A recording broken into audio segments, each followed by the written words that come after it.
வானொலி நேயர்களுக்கு வணக்கம். இன்றைய காலை நேர தலைப்புச் செய்திகள். காற்றழுத்த தாழ்வு மண்டலத்தின் தாக்கம் காரணமாக வடக்கு, வடமத்திய, கிழக்கு, ஊவா மற்றும் மத்திய மாகாணங்களில் இன்று மழை வீழ்ச்சி அதிகரிக்கும் சாத்தியம் காணப்படுவதாக வளிமண்டலவியல் திணைக்களம் எதிர்வு கூறியுள்ளது. இது இன்று இரவு ஆழ்ந்த காற்றழுத்த தாழ்வு மண்டலமாக வலுப்பெறும் என எதிர்பார்க்கப்படுகிறது. இது ஒரு புயலாக மாறுமா என்பது தொடர்பாக இன்று இரவே தீர்மானிக்க முடியும். தாளமுக்கம் தொடர்ச்சியாக வலுவடைகிறது. ஆகவே வானிலை நிலைமைகளின் குழப்ப நிலையும் மோசமடையும் என எதிர்பார்க்கப்படுகிறது. ஆகவே மக்கள் எச்சரிக்கை அறிவுறுத்தல்களை பின்பற்றி போதுமான தயார்படுத்தல்களை மேற்கொள்வது அவர்களுக்கு ஏற்படக்கூடிய பாதிப்புகளை குறைக்கும் என்று குறிப்பிட்டுள்ளார். 6ஆம் வகுப்பு பாடப்புத்தகத்தில் உள்ளடக்கப்பட்ட ஓரின சேர்க்கை தொடர்பான விவகாரம் தற்செயலானது அல்ல. அது திட்டமிடப்பட்டு சேர்க்கப்பட்டது என திருகோணமலை மாவட்ட நாடாளுமன்ற உறுப்பினர் இம்ரான் மஹரூப் குற்றம் சுமத்தியுள்ளார். நேற்று ஊடகங்களுக்கு கருத்து தெரிவிக்கும் பொழுது கல்வி அமைச்சர் ஓரின சேர்க்கைக்கு ஆதரவானார் என்பது நாம் அறிந்த விடயமே. ஆனால் மக்களின் கலாச்சாரத்தை சீர்குலைக்க வேண்டாம் என்றும் தெரிவித்துள்ளார். நாடாளுமன்றத்தில் அமைச்சர் ராமலிங்கம் சந்திரசேகருக்கும் நாடாளுமன்ற உறுப்பினர் சிவஞானம் ஸ்ரீதரனுக்கும் இடையில் கடும் வாக்குவாதம் ஏற்பட்டுள்ளது. நாடாளுமன்றத்தில் நடைபெற்ற விவாதத்தின் போது வடக்கு கிழக்கில் போலீஸ் அராஜகம் அதிகரித்து விட்டதாக ஸ்ரீதரன் எம்பி குற்றம் சுமத்தியுள்ளார். வடக்கில் இடம்பெற்ற மோசடிகள் தொடர்பிலும் விசாரணைகள் ஆரம்பமாகியுள்ளன. பல்பொருள் அங்காடி மற்றும் மதுபான சாலை வைத்துள்ள அரசியல்வாதிகள் தொடர்பிலும் விசாரணைகள் இடம்பெறுகின்றன. இதனால் அவர்களுக்கு அச்சம் ஏற்பட்டுள்ளது. தமிழ் மக்கள் மத்தியில் தமக்கான இருப்பு கேள்விக்குறியாகிவிடும் என்பதால் போலீஸ் அராஜகம் என்ற விடயத்தை கூறி தமிழ் மக்களை குழப்ப பார்க்கிறார்கள். ஸ்ரீதரனே, சுமந்திரனிடம் நீங்கள் அவதானமாக இருங்கள். தமிழரசு கட்சி என்பது சீரழிந்து போன கட்சியாக மாறியுள்ளது. அந்த கட்சி போதைப் பொருட்கள் நிறைந்த கட்சியாக மாறிவிடக்கூடாது. இதனைத் தொடர்ந்து கோபமான ஸ்ரீதரன் எம்பி முதலில் அமைச்சர் திருந்த வேண்டும் என்று வலியுறுத்தியுள்ளதுடன் என்பிபி அரசின் போலீஸ் அராஜகம் நிறுத்தப்பட வேண்டும் என்றும் கண்டனம் தெரிவித்துள்ளார். தற்போது உருவாகியுள்ள காற்றழுத்த தாழ்வு மண்டலத்தால் யாழில் 650 மில்லிமீட்டருக்கும் அதிக மழை வீழ்ச்சி பதிவாகும் சாத்தியம் உள்ளதாக யாழ் பல்கலைக்கழகத்தின் சிரேஷ்ட விரிவுரையாளர் நாகமுத்து பிரதீபராஜா தெரிவித்துள்ளார். இதன் தாக்கம் காரணமாக யாழ் மாவட்டம் இதுவரை எதிர்கொள்ளாத அளவு பாதிப்புகளை எதிர்கொள்ள நேரிடும் என்றும் அவர் எச்சரித்துள்ளார். உருவாகியுள்ள தாழ்வு மண்டலமானது நாட்டின் கிழக்கு கடற்கரையை நோக்கி நகரவுள்ளது. இது மணிக்கு 9 கிலோமீட்டர் வேகத்தில் நகரலாம் என எதிர்பார்க்கப்படுகின்றது. இதனால் 60 கிலோமீட்டர் வேகத்தில் காற்றும் வீசக்கூடும். அத்துடன் 9, 10ஆம் தேதிகளில் யாழ் மாவட்டம் மிக அதிக மழை வீழ்ச்சியை எதிர்கொள்ள உள்ளது. இதன் தாக்கம் டிட்வா புயலால் தென்பகுதி எதிர்கொண்ட பேரழிவுகளை விட அதிகமாக இருக்கும் என எதிர்பார்க்க முடிகிறது. கனியமுள்ள சஞ்சீவ கொலை வழக்கின் பிரதான சந்தேக நபரான இசாரா செவ்வந்திக்கு உதவிய குற்றச்சாட்டில் கைது செய்யப்பட்டு தடுத்து வைக்கப்பட்டுள்ள நந்தகுமார் தக்ஷி மற்றும் மற்றொரு சந்தேக நபர் தொடர்ந்து விளக்கமறியலில் வைக்கப்பட்டுள்ளனர். சந்தேக நபர்களை ஜனவரி 9ஆம் தேதி வரை விளக்கமறியலில் வைக்க கொழும்பு நீதவான் நீதிமன்றம் உத்தரவிட்டுள்ளது.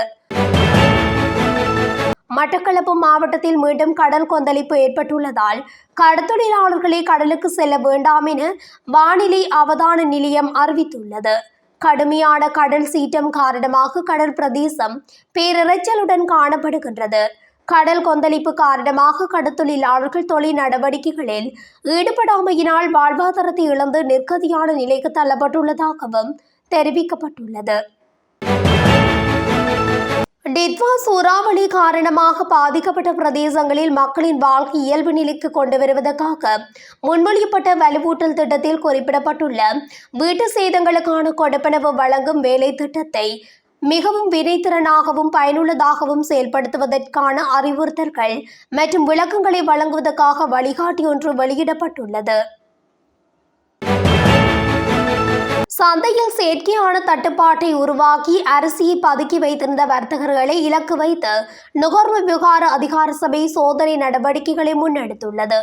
இதில் பறிமுதல் செய்யப்பட்ட சுமார் 5000 அரிசி பொதிகள் வெளிப்படையான ஏலம் மூலம் விற்பனை செய்யப்பட்டு அதன் மூலம் 6.3 மில்லியன் ரூபாவுக்கும் அதிக வருமானம் ஈட்டப்பட்டுள்ளது.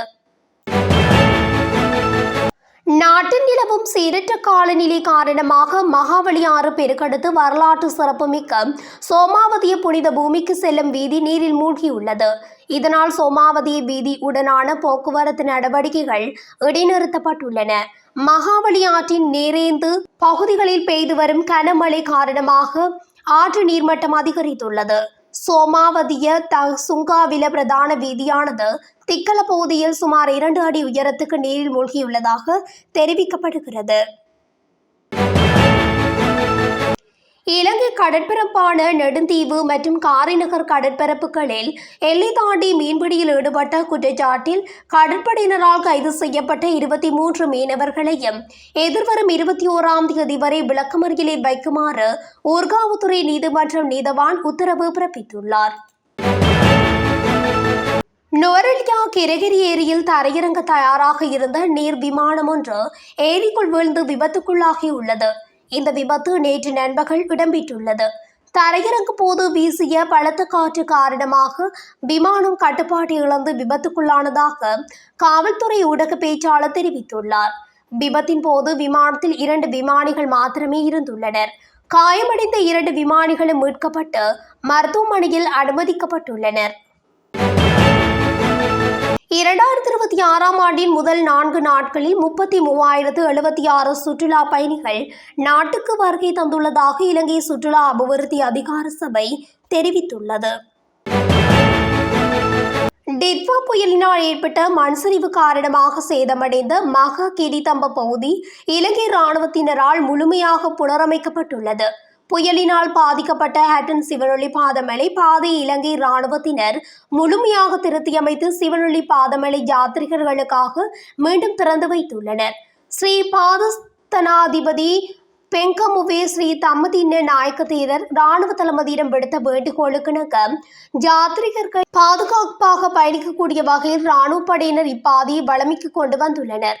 அத்துடன் அப்பாதையில் யாத்ரிகர்களின் பாதுகாப்பை கருத்தில் கொண்டு நவீன பாதுகாப்பு வேலியொன்றும் அமைக்கப்பட்டுள்ளது. அம்பாறையில் நீண்ட நாட்களாக போதைப்பொருள் விற்பனை செய்வதாக சந்தேகித்து வந்த 2 நபர்கள் போலீசாரால் கைது செய்யப்பட்டுள்ளனர். அம்பாறை தலைமையக போலீஸ் நிலையத்தின் உள்ள தடுப்பிரிவுக்கு கிடைத்த தகவலின்படி குறித்த கைது நடவடிக்கை நேற்றிரவு முன்னெடுக்கப்பட்டுள்ளது. உகன பகுதி திஸ்ஸபுர 21 கிராமத்தில் இருந்து அம்பாறை நகரத்திற்கு போதைப்பொருள் விற்பனை செய்வதற்காக வந்தவர்களே இவ்வாறு கைது செய்யப்பட்டுள்ளனர். 2026 ஜனவரி 6 முதல் கொழும்பு மற்றும் சிங்கப்பூர் இடையே 3 பகல் நேர விமான சேவைகளை சிங்கப்பூர் ஏர்லைன்ஸ் நிறுவனம் ஆரம்பிக்கிறது. இந்த முயற்சியானது இலங்கைக்கும் விமான நிறுவனத்தின் உலகளாவிய வலையமைப்பிற்கும் இடையிலான தொடர்பை மேலும் விரிவுபடுத்த செய்கிறது. அதே சமயம் இந்த புதிய பகல் நேர சேவையானது செவ்வாய், வியாழன், ஞாயிறு ஆகிய நாட்களில் இடம்பெறும். இத்துடன் தமிழொலியின் இன்றைய காலை நேர தலைப்புச் செய்திகள் நிறைவடைகின்றன. தொடர்ச்சியாக செய்திகளை அறிந்து கொள்ள தமிழொலி ஊடகத்துடன் இணைந்திருங்கள். நன்றி, வணக்கம்.